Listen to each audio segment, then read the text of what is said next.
retired from that. Kay came to Rochester in 2001. No, I moved to Rochester in 84. 1984. 84, long before that. Yeah. But I got to know her in 2001 when she came to the Diversity Council, and what a gift that was to the Diversity Council and to the people of Rochester. Kay became director in 2005, and Kay is one of those people. A lot of us think about making a difference, and Kay is one of those people that makes a difference. And so I would like to introduce her and have her tell you the story about the Diversity Council and the difference it makes here in Rochester. Okay, thank you, Erling. That's very kind. Thanks for inviting me to come. This is one of the things that I enjoy doing most. You see, they're talking about our work and then sort of doing. They asked me if I wanted to take this to my head. I probably should have said yes. So I'll keep moving it back. And I also have a tendency to talk really loud. So if this starts getting really loud, someone just wave at me. So thanks, Erling. And one of the things that I'm quite proud of is that the Diversity Council is our 25th year in the community. So 25 years, and I've been there 15 of those. My gosh. So a little bit about the Diversity Council. We do education. For a social justice mission, which is to create a welcoming and inclusive community for every single person that lives here. And that's opposed to things like philanthropy, or advocacy, or mediation, or intervention, or ministry. Okay? We use education. And like this, right? This is a form of education. Education takes all sorts of forms. Everything from watching a film and having a discussion, to reading a book, to going to a workshop, to taking numerous classes, many forms. Education takes many forms. They also warn me that if I wave my hands around, it's a little dangerous, which I do all the time. You'd never know what's from Iowa. I talk like this. Or hardly anybody from Iowa does that. So, mission of the Diversity Council is to create a healthy, prosperous, and inclusive community in which every individual is respected. Okay? So that's all people. And again, we go about doing that through education. One of the things that Erlene was talking about was this program we do called Prejudice Reduction Workshops.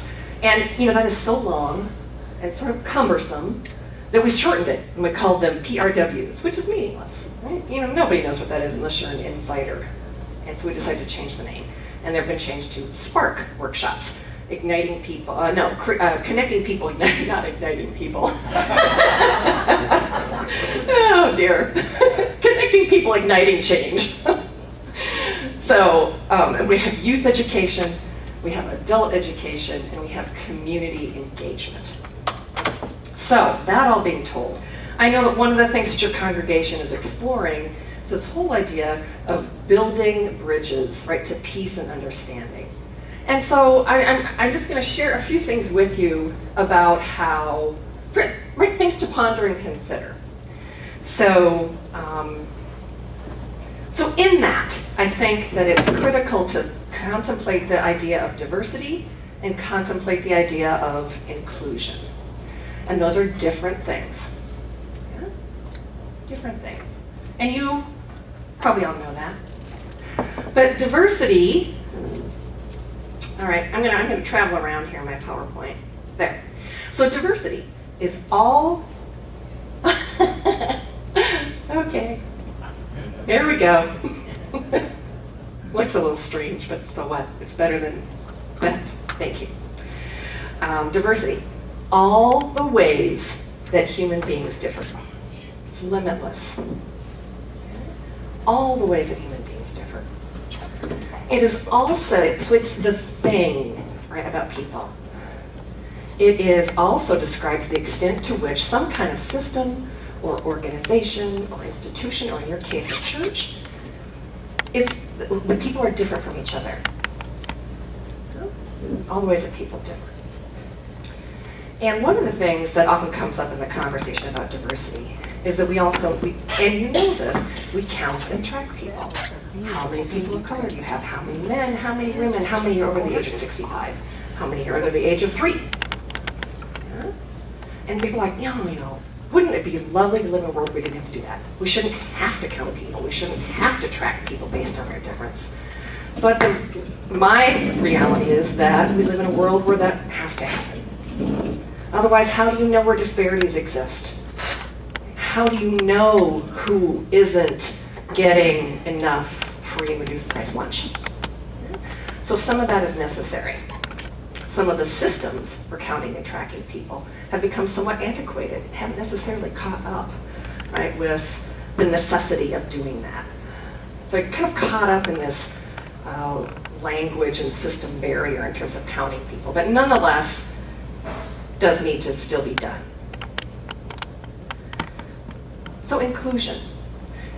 So if diversity is the thing about people, all the ways that people are different, all the ways that people are different, inclusion is action.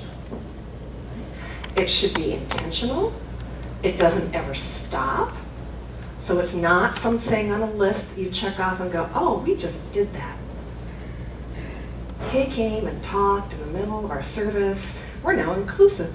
Woohoo! And I know you're not, that is being a bit facetious, you're not frivolous people. But it's an intentional, ongoing process. And it has to do with behaviors. The art of encouraging belonging. Valuing the perspectives and contributions of all people. And in fact, it goes a little bit beyond that idea of valuing people's contributions. It even goes into using them. So actually utilizing people's contributions, their ideas, their problem solving, their solutions that others come up with. That's inclusion, right? Intentionally doing that. And you have to work at it, actually. Now there's this idea also of respect for pluralism, and I give you the idea, the answer, there, I'm going back. So what is pluralism? Anybody want to speak up? I understand if you don't want to, but maybe somebody does. What is pluralism? Multiple vantage points? Yes, multiple vantage points, perspectives, experiences, and pluralism is having more than one. So perhaps the most common example of that might be, let's contemplate someone who is a recent refugee to Rochester, Minnesota. And they bring with them some very valuable things. Perhaps their language, perhaps some family traditions, really, really core, central, important things. They also adopt some United Statesy things, maybe some new language, maybe a few new traditions. But both of those things exist together. That's pluralism, right? It's also that people that are very different from each other get along, right? Or at least live in relative peace. All right, so pluralism. So in sort of academic language, pluralism is more sort of towards the idea of integration versus the idea of assimilation. Assimilation. So let me ask you this question. How many of you have heard of the melting pot? A melting pot. So that means that all of you have been thrown together in this big stew pot and you melt together. You become more like each other. You lose those individual characteristics. You become kind of this creamy thing. And that's the melting pot idea. Now, I know that does happen, but what about the idea of the salad bowl? Heard that one? Okay, you're all of you right here. You're all together in this big bowl, but each one of you retains individual characteristics, nuances, things about you as an individual that keep you living in a pluralistic way. Okay? So assimilation and pluralism, opposite each other.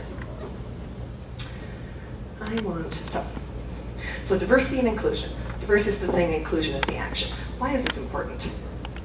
There are generally three rationales for why diversity and inclusion is important. And this crosses every sector. Right? This crosses faith communities, businesses, higher ed. The first one is compliance. if we don't respect diversity or behave in an inclusive way, people will litigate against us. Something terrible will happen. We're going to end up in a courtroom. So there's EEO things, basic requirements we just have to do. Okay? That goes down to human resource policies, even within a church community. Okay? You have to do it, compliance. Okay. The next one is values. The reason that we should honor diversity and act in an inclusive way is because it's important to people. And this is a case that resonates often with the healthcare sector, the religious sector, higher ed, sometimes the nonprofit sector. It's the right thing to do for people, right? To honor and respect human difference and to behave in an inclusive way. The values case. The other one is the business case, and this is the one that, I'm most, well, no, I can't say that. I was going to say I most often talk in the sectors I just mentioned, but I also talk in the business sector too. People are like, the business sector doesn't care about people. Well, not necessarily so. There's a lot of places that do. So not only is it the right thing for people, but it's the right thing for your business. Okay, it's a competitive advantage sometimes. Excuse me, sorry about that. And I would say, and I suggest this everywhere I go, and that is, I was just talking to a public school system a couple days ago, and the reality is that they're in competition for teachers, they're in competition for test scores, they're in competition for students. So even though they're serving children in the world of education, there's still a little bit of competition there. And perhaps it's the same, right? For your, I'm not sure in which ways that would happen, but perhaps it is. So 3 cases. I'd also suggest to you that they're not necessarily exclusive of each other. I think that they can work together. So, we'll talk a little bit more about what diversity is. So diversity is all the ways that people are different. Okay. This is a pretty common schematic, and you see a lot of it. It's like, oh dear. Now the tape is really working. All the ways that people are different. You can just Google diversity wheel. You can see lots of different things. Okay. So the things in the circle in the middle, and I'll talk a little bit about each one of those. The things in the middle tend to be things that A, are either impossible to change or hard to change, or B, sometimes hard to even see.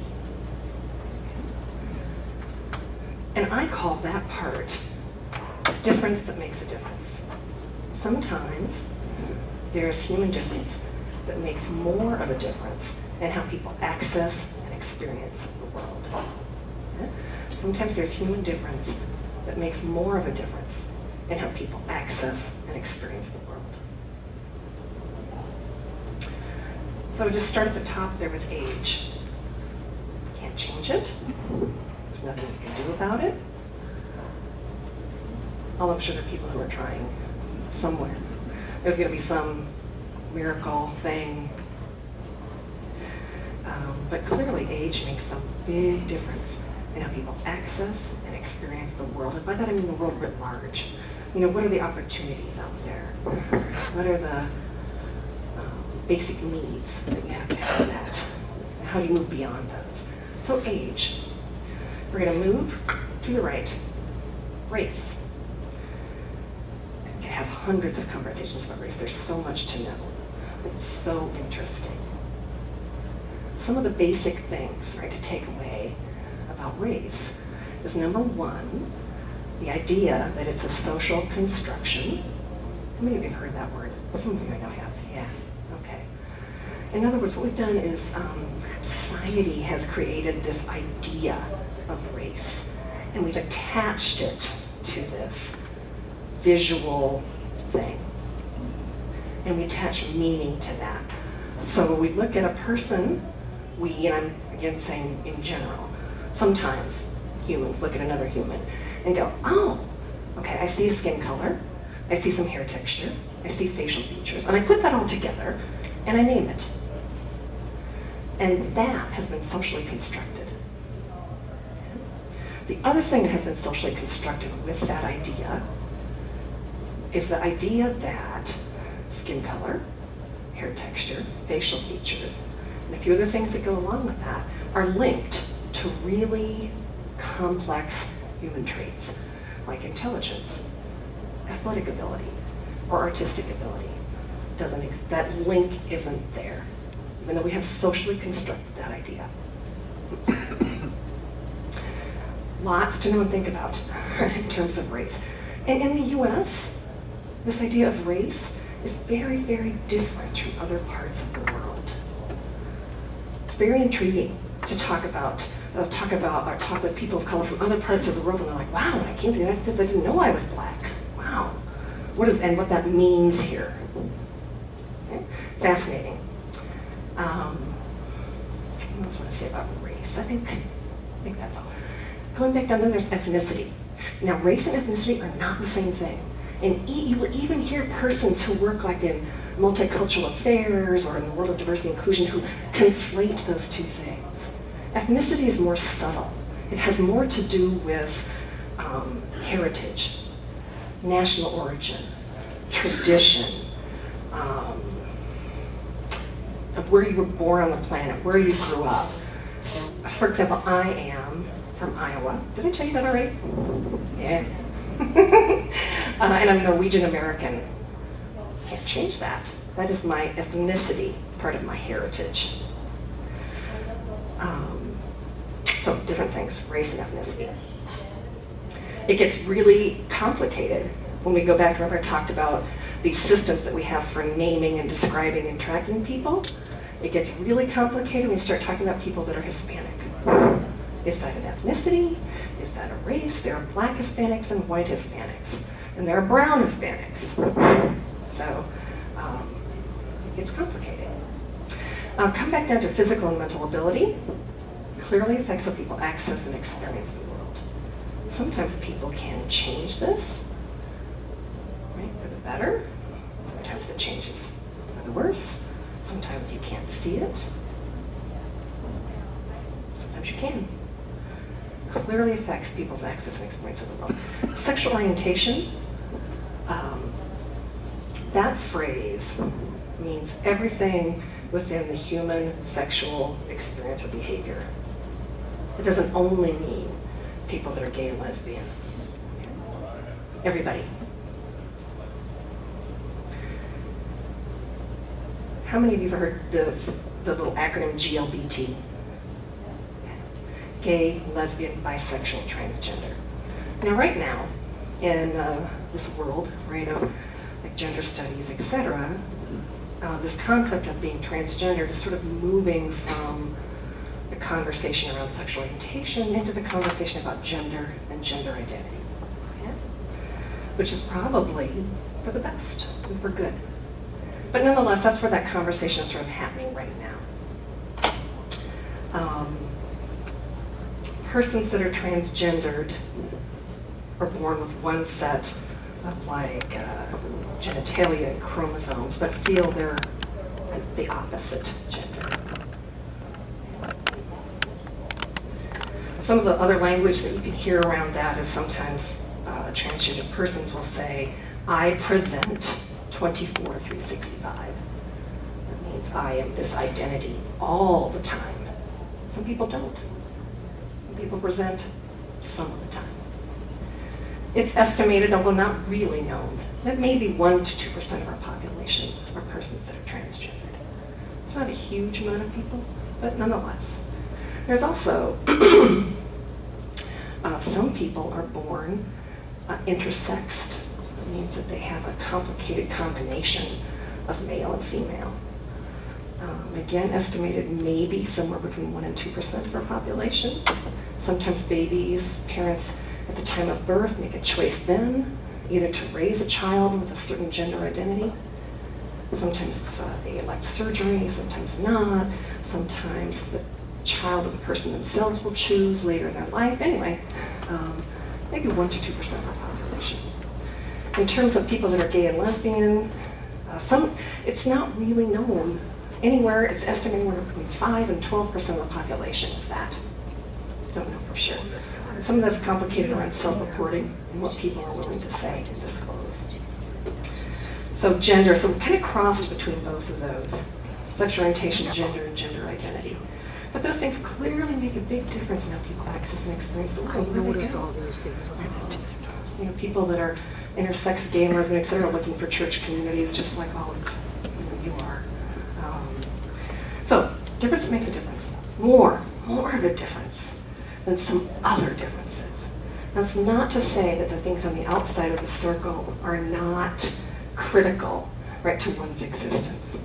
For example, well, we've got religious beliefs there. Very, very important to people, right? Really important to have people access and experience the world. And sometimes you can discern something about someone's religious beliefs by looking at them, but it can be tricky. It can be really tricky. I one time met a young man who was wearing a chain that had a Star of David on it. And I made the immediate assumption that he was practicing the Jewish faith, and that was just not true. He had been a gift from a family member. So it's just one of those things like, yeah, okay. I mean, sometimes you can look at people's clothing. Most commonly people that are Muslim wearing certain kinds of clothing, but not necessarily so. Physical qualities. Kind of that way. This is, are you this big, or are you this big? Are you this tall, this tall? It also has to do with how closely, back up. So in the United States, there is a culture of beauty. There is. And it really affects how people access and experience the world. And many people can look at a human and go, oh my goodness, that's a beautiful person. Right? So you may not be able to describe it in words, but you go, oh yeah, goodness, right? Beautiful, beautiful. So there was a study done, this was done quite some time ago, just to sort of prove this point about how influential that can be. It was done by a university, and they pretended to stall an automobile by the side of the road. How many of you, I bet Arlene, I know you've heard about this. Anybody else heard about that study where they stall a car by the side of the road, stand someone by it who's beautiful? You haven't heard that? You have, okay. I might have even heard about it from you. So a beautiful woman by a stranded car. Many people wanted to help her. Many. Men and women alike. Put a woman by the car not so beautiful, hardly anyone stopped to help. They did the same thing with a man. A beautiful man in every way we think of. Men and women stopped to help him. Man not so beautiful, not so many people stopped to help. So, interesting. Sizeism, I think you've all probably heard that term now, sizeism. Your body size really influences how you access and experience the world. And there's a whole lot of stereotyping bias about larger size people. I mean, assumptions are made about everything, from your character, to your value, to your worth, to your intelligence, larger, smaller. And if you get too small, right, same thing, too small. So anyway, it was a little bit of a deeper dive into the whole idea of diversity.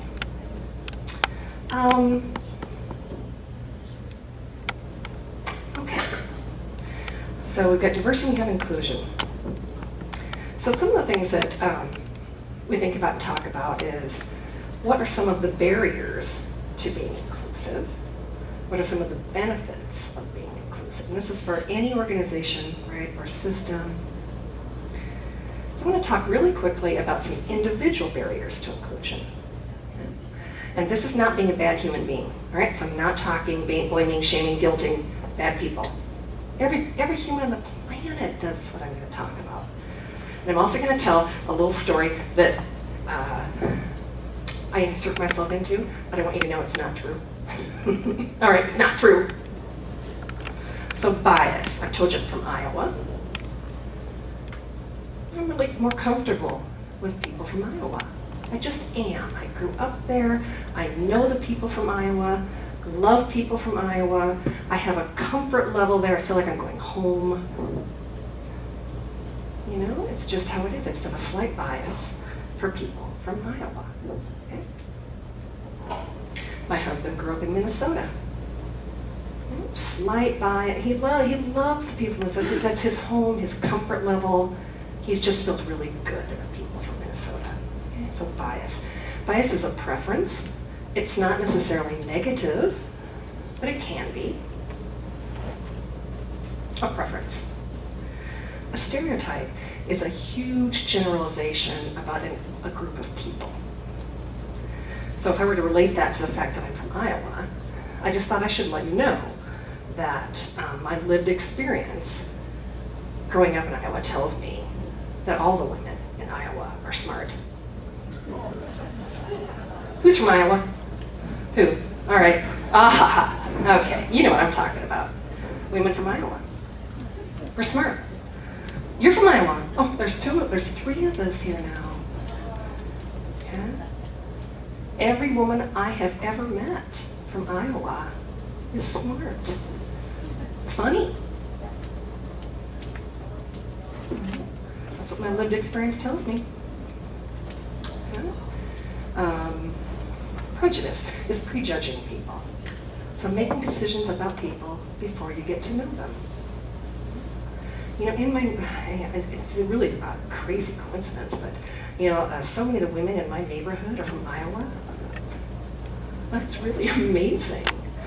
But the other day, we made a new family move in.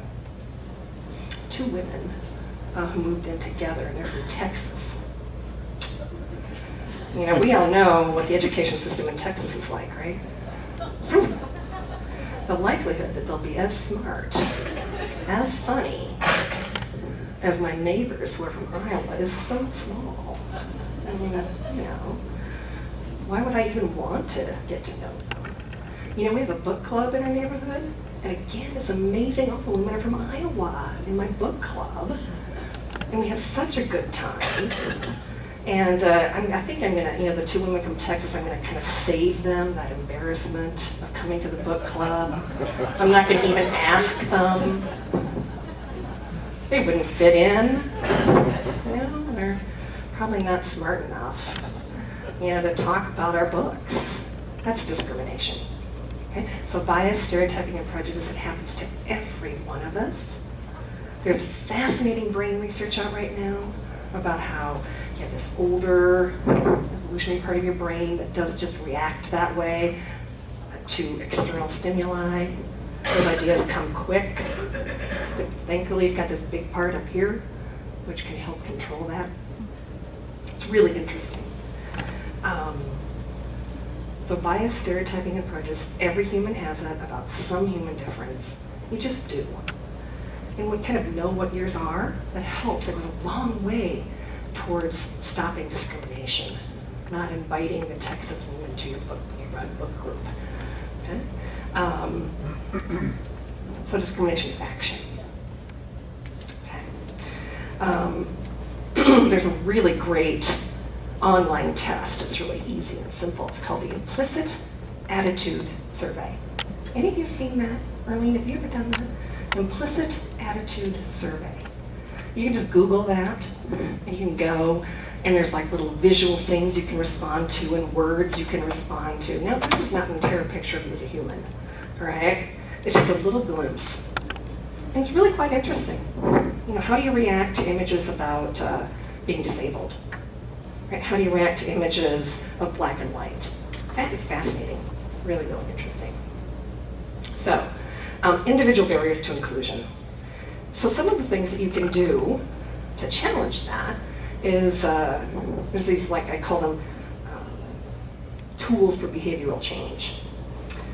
And it's like the building blocks. The very first things you can do, and one of the very first things you can do is learn more. So gain knowledge, gain knowledge. And then what do you do with that? How do you use that knowledge? That's critical thinking. So knowledge and critical thinking, that's the head part. The heart part is self-esteem and empathy. how do you feel about yourself and your uniqueness and all of your human differences. And empathy. Empathy and sympathy are not the same thing. Empathy is your ability to relate to the fact that other people have feelings and recognize those feelings and honor those feelings. So that's empathy. Feelings about their human difference in particular. So, organizational and systemic barriers to inclusion. These tend to be things that are really hard to see. Sometimes they're quite subtle. Policy and practice are different. Practice is kind of what you do, not necessarily driven by policy. Sometimes they're connected, sometimes they're not. What's your policy? What's your practice? Okay.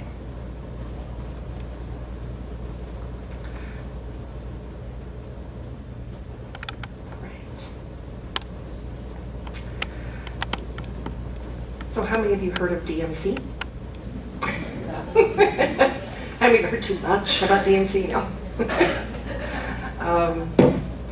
How many of you heard about workforce shortages coming? Right. It's probably true. So many of us are going to be leaving the workforce. Who's going to take our place? And the prediction is there's not necessarily enough people to do that, to take our place as we step out. And that will probably, we hope, many people hope, be filled with persons who are either migrating, immigrating, in-migrating, people, the refugees, etc. So the community will I say change is here, change has happened. It will continue to change, and it'll continue to look different. And that's another reason why diversity and inclusion is such an important thing. And an important thing in as you're trying to build these bridges, to peace and understanding. There are several cities now where the population, the majority population, are people of color versus people that are white. And that in 2011, there were more children born, there were children of color than children that are white. So that change is here, that has happened.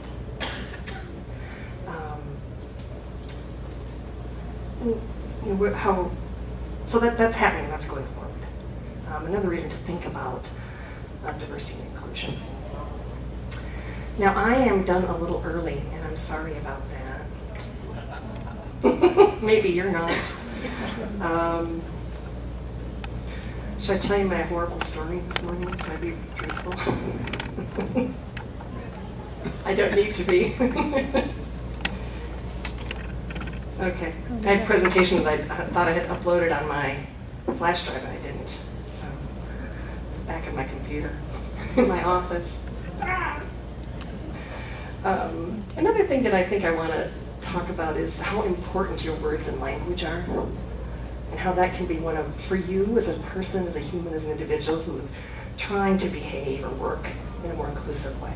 And let's to think about your language and the words that you use, and how powerful that is. And the language can be really subtle and nuanced and used, to inflame and divide.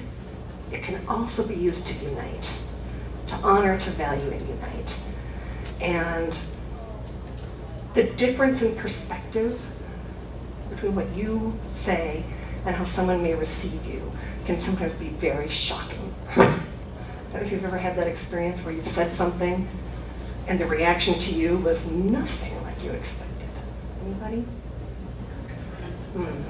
All the time. You think I would learn this, but it is so important to think about.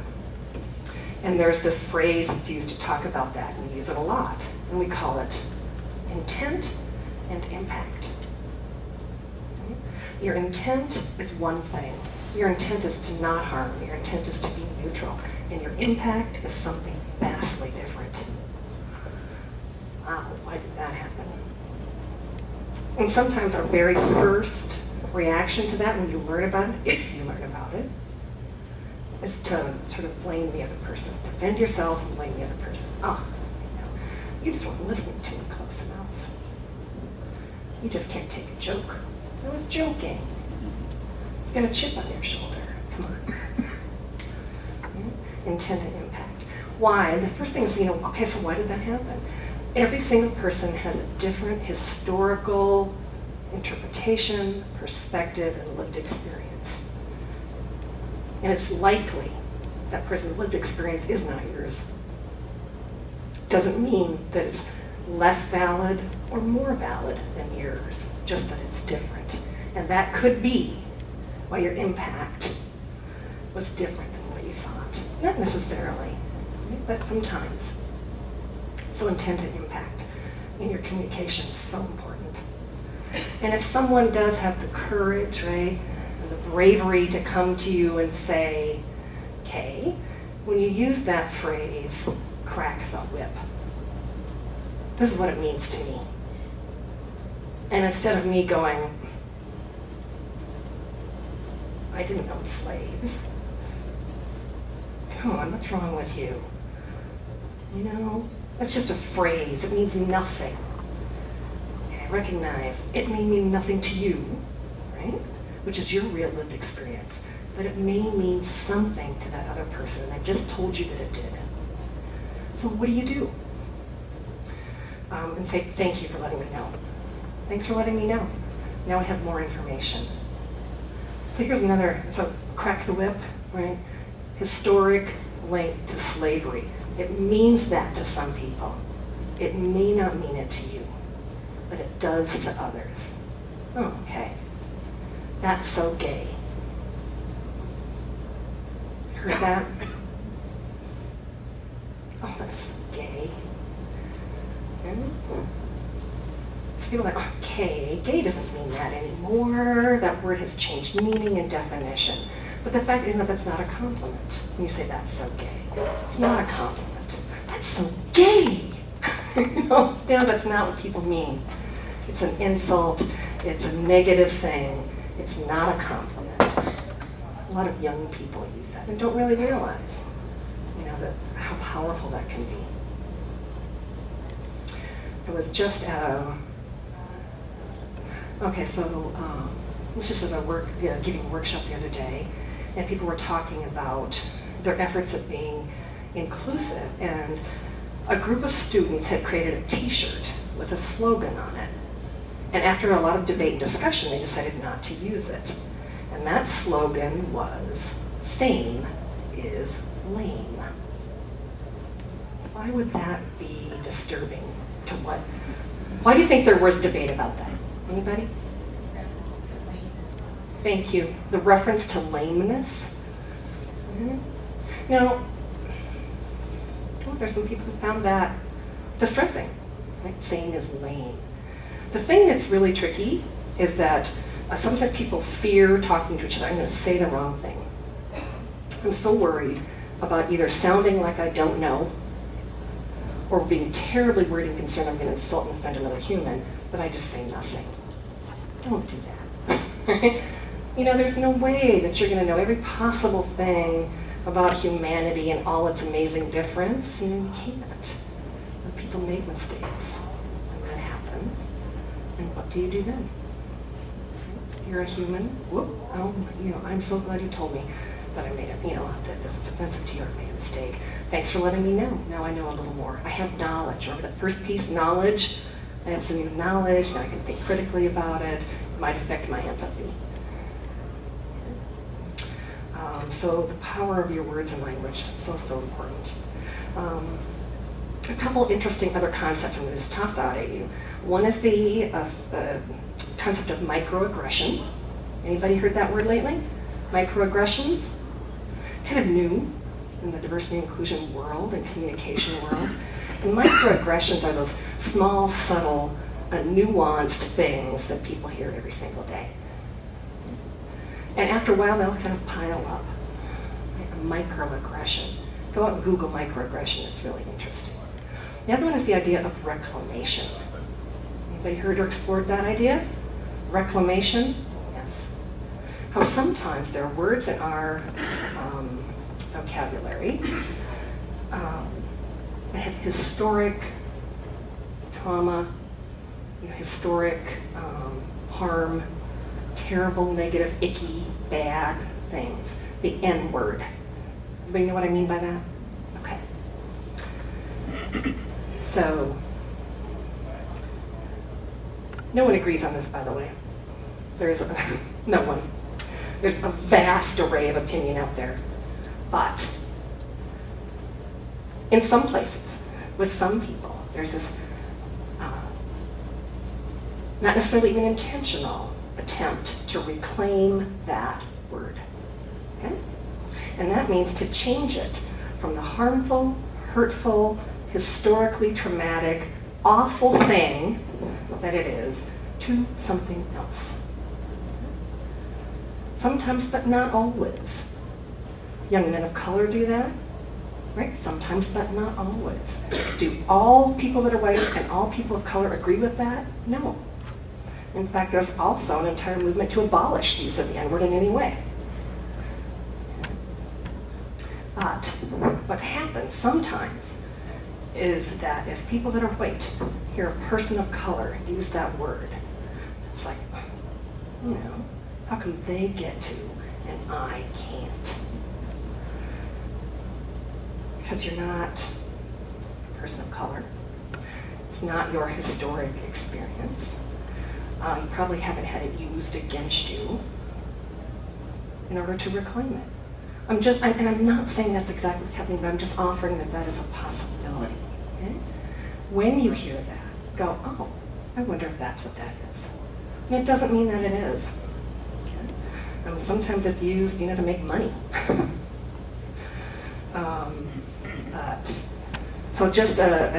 So intent and impact, microaggressions, reclamation. 3 different concepts about the words of the use of your language and words. And now I have used all my time. So we have about 15 minutes for questions, if anybody has questions.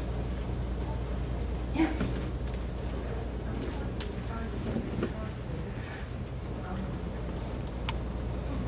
Yeah. That you're in the checkout and they say, hey, you're gonna be good now. From one adult to me. Mm-hmm. I just ignored it. Yeah. Because it's family. Are you going to be good now? That's what they said. Yeah. They wanted to buy something for me. Or she did. Okay. And the checkout counter, she said, Oh. Wow. As if.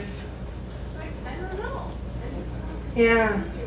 Yeah. I just ignored it. Let us know What it meant. Well, yeah.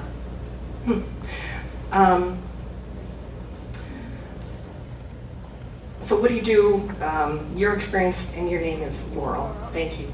So Laurel's experience was that you were in a checkout with a family member who purchased something for you, and then this family member turned to you and said, are you going to be good now? Is that right? Are you good now? I've got about 4 or 5 explanations racing out of my head, but I don't know. A possible response would be, tell me what you mean by that. Can you tell me more about why you said that? It could mean anything from your own, are they making judgments about your personal economics to, I don't know what all. I don't know. Yeah.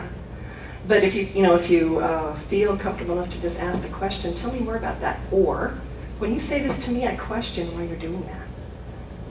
What does it mean? To me, it kind of means it didn't feel like a compliment. It didn't feel good. Yes, it felt belittling. Yeah, in some way to you. And maybe being able to say that. I'm not sure what you meant, but I felt this. Anybody else? Other questions? Can you tell us a little bit about what the Diversity Council is doing in the school system? Sure. We have this series of workshops that we used to call prejudice reduction workshops. Again, the big mouthful, and it's called a PRW. Now they're called SPARK. It's a series of, and I call them anti-bias workshops sometimes. And now we go kindergarten through 8th grade, and they're age appropriate. We go to about every public and private classroom in the city. And what they do is they talk in age-appropriate ways about the value of human difference, how it's an asset, right, and necessary in the world. And what can a child that age do if they find themselves in circumstances that don't value difference? So what do they do? You know, how do they challenge a stereotype in an age-appropriate way? How do they recognize it? What can they do? When do they need to ask for adult help? That kind of thing. Last year, we had about 13,000 youth participate in Spark workshops, which is a lot. We also there's something that's really quite new that we call Student Leaders Creating Change, which is an anti-bullying, peer mentoring, after-school, anti-bully program. It's a much smaller group of kids. We've had anywhere from 10 to 50 kids, and they meet weekly. It's pretty rigorous, really quite rigorous. They learn about human difference, they learn about discrimination, they learn about age-appropriate ways to stand up to bullies, which is very, very hard. Think about you as grown, intelligent adults, how hard it is for you to stand up to a bully. It is hard.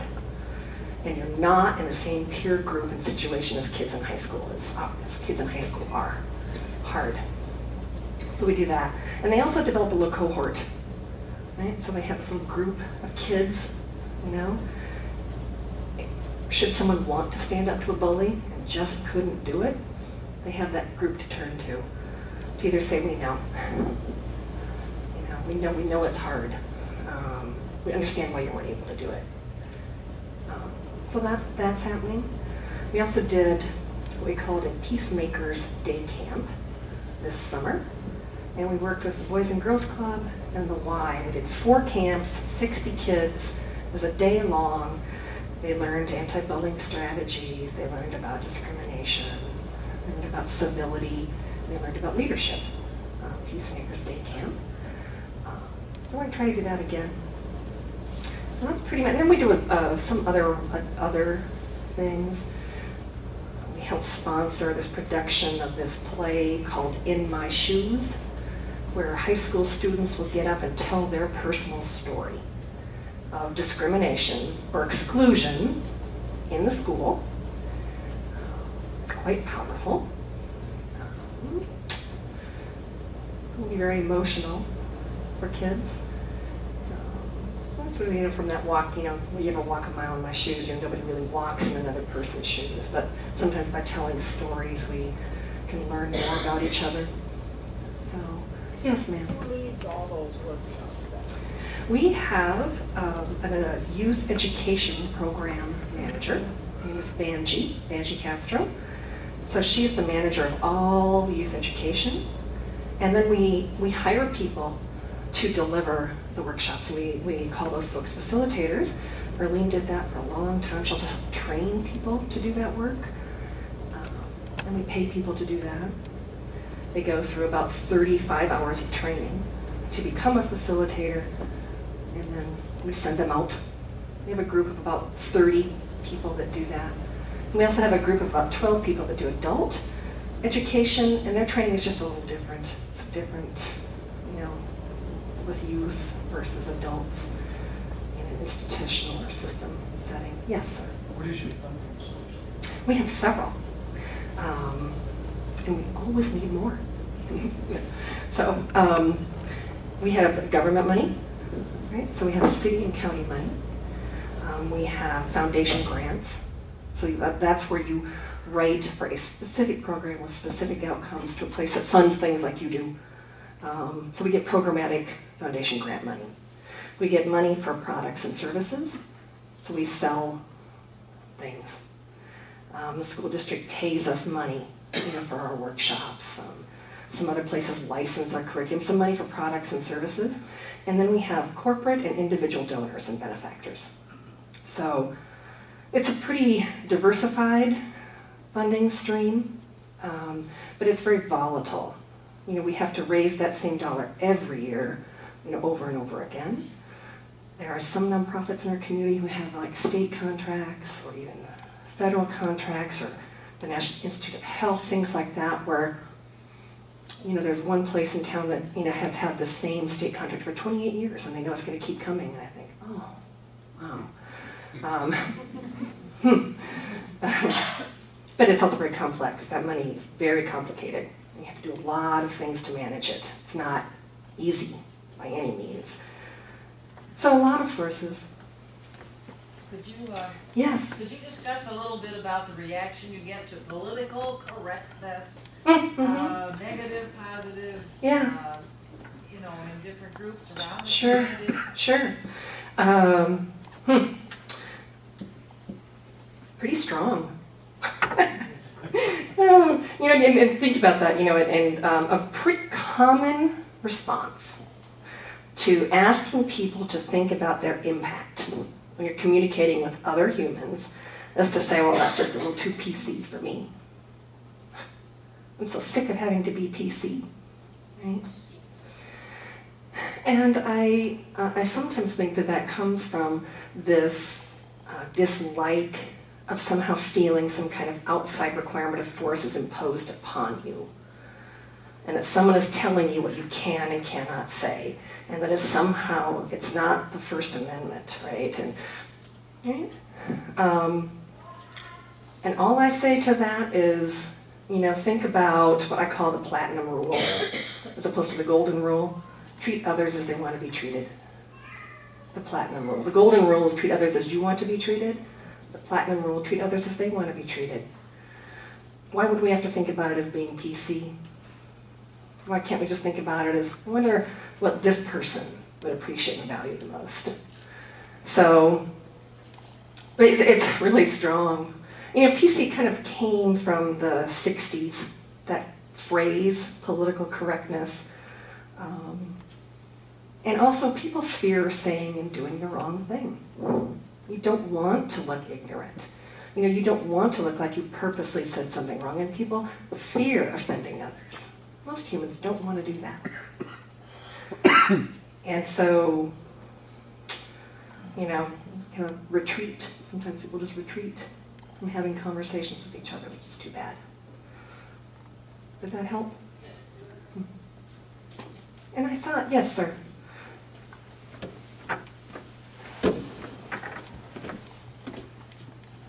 I really appreciate your sharing.